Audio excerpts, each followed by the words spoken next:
Je m'en fous de tes problèmes, mais je peux te montrer comment les résoudre. Que ce soit ta vie professionnelle, personnelle, amoureuse, la santé, et je vais te montrer tout ça grâce à un schéma. Cette technique m'a permis de passer du rôle de la victime, irresponsable, qui mettait tout sur la faute des autres, à prendre ma vie en main, être responsable de mon bonheur et vivre ma vie de rêve. Et franchement, j'aurais adoré connaître cette technique bien plus tôt. Yallah, let's go. Alors, ça, c'est une mer agitée. Sur cette mer agitée, il y a vous, un peu en détresse.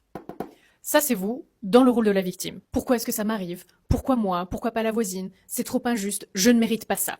Cette tempête représente vos problèmes. Et voici une mer calme, avec le soleil, et vous, en train de naviguer sereinement, là où vous aimeriez être. On va rajouter ici des nuages, de la pluie.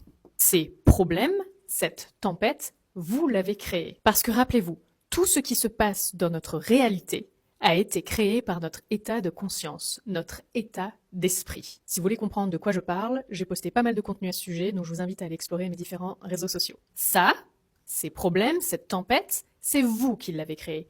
Pas votre voisin, pas vos parents, pas votre patron, pas votre belle-mère. Vous. Maintenant, comment passer de la tempête au calme? Comment passer du problème à la solution? Comment arrive-t-on à dépasser nos problèmes? Pour sortir de cette tempête, il nous suffit juste d'élever notre état de conscience, notre état d'esprit au-delà de la tempête, au-delà de nos problèmes. Et comment fait-on cela? En réorientant notre attention, ce sur quoi on se concentre. Si vous vous focalisez sur le problème, vous le renforcez, vous lui donnez de l'ampleur. Si vous voulez sortir de cette tempête, sortir de ce problème et arriver au calme plat, à la solution, vous devez élever votre état de conscience, votre état d'esprit. Comment? Encore une fois, en arrêtant de se focaliser sur le problème. Vous l'ignorez. Ignorez votre réalité à l'instant T. Ok, peut-être qu'en ce moment vous avez des problèmes d'argent ou des problèmes de couple, peu importe, vous ignorez votre réalité.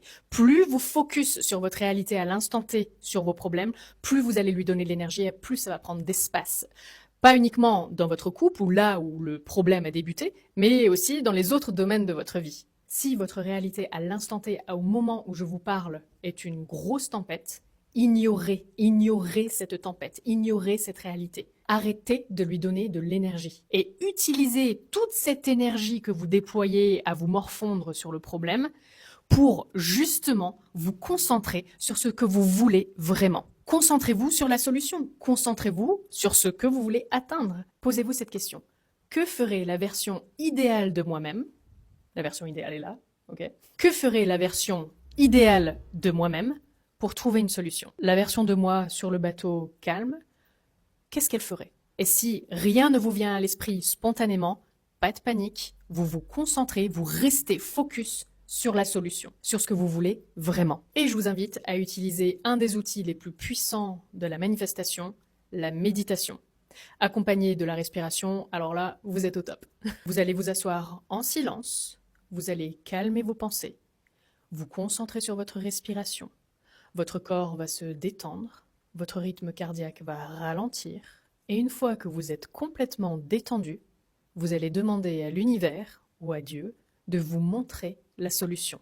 J'ordonne mon inconscient à me donner la solution. Tout s'organise pour que je puisse trouver la solution maintenant. Si la solution ne vient pas tout de suite après avoir visualisé ou médité, lorsque vous reprenez votre vie frénétique, au lieu de vous concentrer sur les problèmes et toutes les émotions qui vont avec, concentrez-vous sur comment vous voudriez vous sentir émotionnellement en vous visualisant sur la mer calme.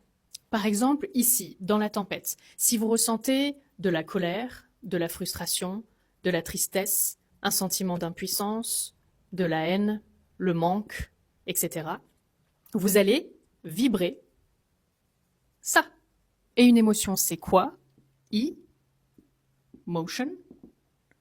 C'est de l'énergie en mouvement. Tout est énergie dans cet univers, y compris nos émotions. L'énergie, la fréquence vibratoire est le langage de l'univers. C'est comme ça que l'univers communique avec nous et que nous communiquons avec l'univers. Donc vous communiquez grâce à votre fréquence vibratoire, vous communiquez grâce à vos émotions, à vos pensées, à vos paroles, à votre attention. Si vous vibrez colère, frustration, tristesse, panique, angoisse, l'univers comprend que c'est ce que vous voulez attirer dans votre vie. Donc, communément, vous allez attirer encore plus de frustration, colère, de haine, de situations ou de personnes qui vibrent à cette même fréquence. Ce n'est pas pour rien qu'on dit qui se ressemble s'assemble. Demandez à l'univers et vous recevrez. Et c'est pas 5 minutes le matin en méditant rapidos, s'il te plaît univers, apporte-moi beaucoup d'argent, je vibre l'abondance, je suis riche, que ça va fonctionner. Parce que tout le reste de la journée, vous dites que c'est trop cher, que c'est hors de prix, que je ne mérite pas autant d'argent, les riches c'est des cons, mes parents de toute façon ils étaient pauvres, ils m'ont pas montré l'exemple, la vie coûte trop cher, c'est impossible, j'y arriverai jamais, bullshit, bullshit, bullshit. Et que faites-vous là? Vous focalisez sur le problème. Que l'argent est un problème, que c'est difficile d'en gagner, vous vibrez le manque, donc l'univers vous apporte le manque, comme sur un plateau d'argent. Et maintenant, que ressentirez-vous sur cette mer calme? Vous ressentirez la paix, le calme, la joie, l'abondance, la sécurité, l'amour, la liberté, et vous allez vibrer toutes ces émotions.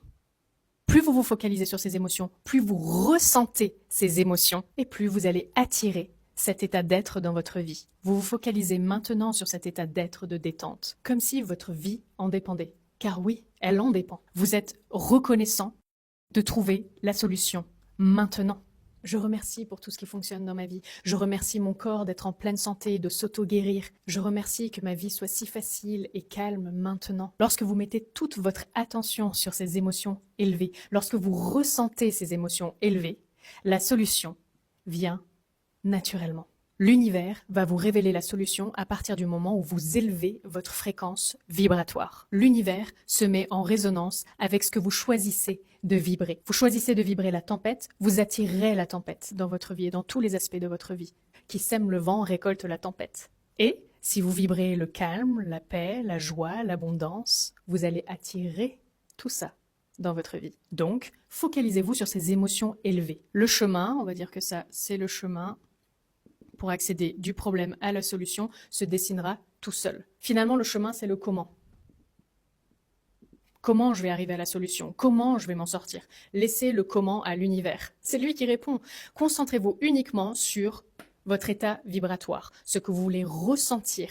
Qu'est-ce que vous voulez ressentir dans votre vie? Quelles sont les émotions qui prennent le plus de place dans votre vie et que vous voulez voir et se manifester dans votre vie? L'univers, lui, va s'occuper du comment. Par une intuition, une idée, une nouvelle rencontre, une image que vous allez voir, quelque chose que vous allez entendre à la radio ou dans un film ou dans un podcast. Ne vous inquiétez pas, votre cœur va capter l'information. Oui, le cœur capte avant le cerveau. Faites-vous confiance et si vous n'y croyez pas encore, faites-le. Testez, jouez. La vie est un jeu, elle est faite pour jouer, pour expérimenter. Et dans la vie, soit on gagne, soit on apprend. On perd jamais vraiment dans cette vie-là, on expérimente. Tout dépend de comment on voit la vie, bien entendu. Et je ne dis pas que vous allez y arriver du premier coup. C'est comme tout, quand on débute quelque part, il faut bien s'entraîner pour être bon. Comme quand on apprend une nouvelle langue, au début c'est difficile, mais plus on s'entraîne, plus on se sent à l'aise, et après on tient une conversation et ça devient un jeu d'enfant. Donc, conversez avec l'univers. Testez, jouez, let's play, man. Alors, focalisez sur ce que vous voulez, et non pas sur ce que vous redoutez.